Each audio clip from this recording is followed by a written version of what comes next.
വിശുദ്ധ ഫ്രാൻസിസിന്റെ പ്രശസ്തമായ ഒരു കഥയാണ് സിറ്റി ഗുബിയോയിൽ വെച്ച് ഒരു ചെന്നായെ ഇണക്കിയെടുക്കുന്നത്. ഭീതി ജനിപ്പിക്കുന്നതായിരുന്നു അത്.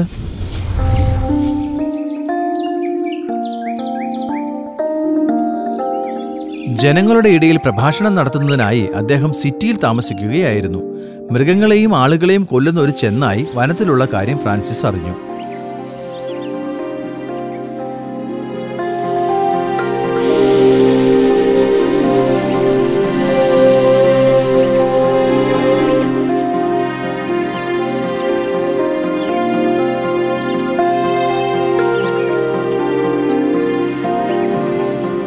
ചെന്നായെ പേടിച്ച് ജനങ്ങൾ നഗരവാതിൽ അടയ്ക്കുവാൻ തീരുമാനിച്ചു.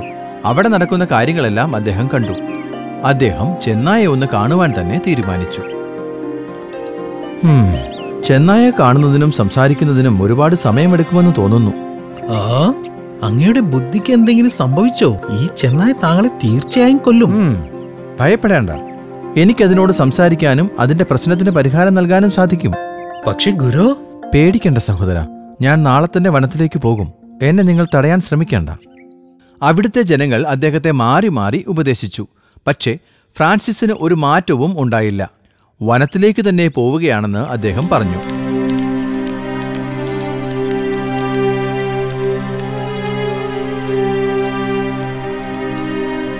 അടുത്ത ദിവസം ഫ്രാൻസിസും അനുയായികളും വനത്തിന്റെ ഉള്ളിലേക്ക് നടക്കുവാൻ തുടങ്ങി.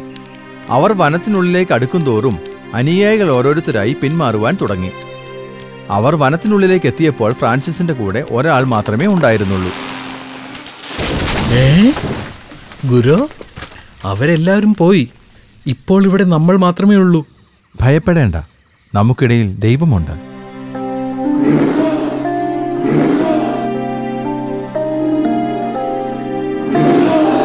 പെട്ടെന്ന് വനത്തിൽ നിന്ന് ചെന്നായി ഫ്രാൻസിസിന്റെ അടുത്തേക്ക് ഓടിയെത്തി. എന്നോട് ക്ഷമിക്കണേ ഗുരു. ഫ്രാൻസിസ് ഒറ്റയ്ക്കായി.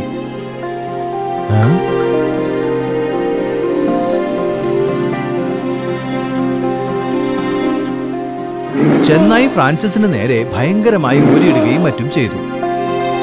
ഫ്രാൻസിസ് ചെന്നായിയുടെ നേരെ കുരിശടയാളം വരച്ചിട്ട് തന്റെ പോക്കറ്റിൽ നിന്നും ഒരു കുരിശെടുത്തു.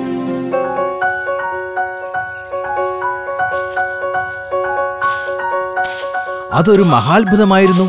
ചെന്നായി പെട്ടെന്ന് നിന്നു. വാസ്തവത്തിൽ ദൈവത്തിന്റെ ശക്തി കാരണമാണ് ചെന്നായി നിന്നത്. ആ സമയം ചെന്നായി ഭയപ്പെട്ടു. വാല് ചുരുട്ടിയിരുന്നു. എന്നിട്ട് ഫ്രാൻസിസിനെ ശ്രദ്ധിക്കുവാൻ തുടങ്ങി.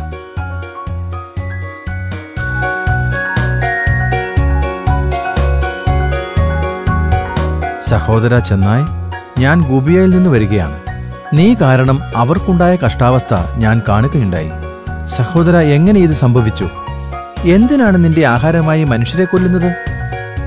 ചെന്നായി അവന്റെ കഥ ഫ്രാൻസിസിനോട് പറഞ്ഞു. എനിക്ക് അവരിൽ നിന്നും മുറിവേറ്റതുകൊണ്ട് കാരണമാണ് എനിക്ക് ഇങ്ങനെയൊക്കെ ചെയ്യേണ്ടതായി വന്നത്. അവൻ ഫ്രാൻസിസിനോട് പറഞ്ഞു, എനിക്ക് വിശന്നപ്പോൾ മാത്രമാണ് ഞാൻ ഇങ്ങനെയൊക്കെ ചെയ്തിരുന്നത്. മനുഷ്യരെ കൊന്നുകൊണ്ട് ഞാൻ സ്വന്തമായി ചെറുത്തു നിൽക്കുകയായിരുന്നു. ഫ്രാൻസിസിന് ചെന്നായിയുടെ ദുഃഖം മനസ്സിലായി. ഒരു ധാരണയിലെത്തിയിട്ട് കൈനീട്ടി. ചെന്നായി അവന്റെ കൈ ഫ്രാൻസിസിന്റെ കൈകളിലേക്ക് വെച്ചു.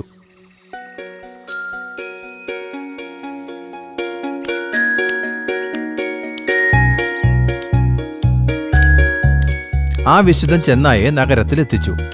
ചെന്നായ ഫ്രാൻസിസിന്റെ പിറകെ നടന്നു. അത് കണ്ടപ്പോൾ അവർക്ക് വിശ്വസിക്കുവാൻ സാധിച്ചില്ല.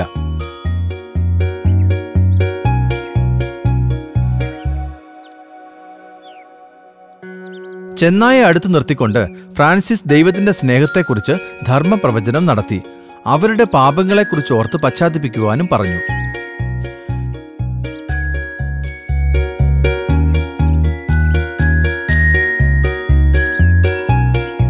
ചെന്നായെ അവിടെ തീറ്റിപ്പോറ്റാൻ ജനങ്ങൾ സമ്മതിച്ചു. അങ്ങനെ അവർ സമാധാനമായി ജീവിച്ചു. എന്നും ജീവിക്കുന്ന ദൈവത്തിന്റെ ശക്തിയുടെയും അനുഗ്രഹത്തിന്റെയും ജീവിക്കുന്ന പ്രതീകമാണ് ഈ സംഭവം. അങ്കിൾ, ഇത് വളരെ നല്ലൊരു കഥയായിരുന്നു.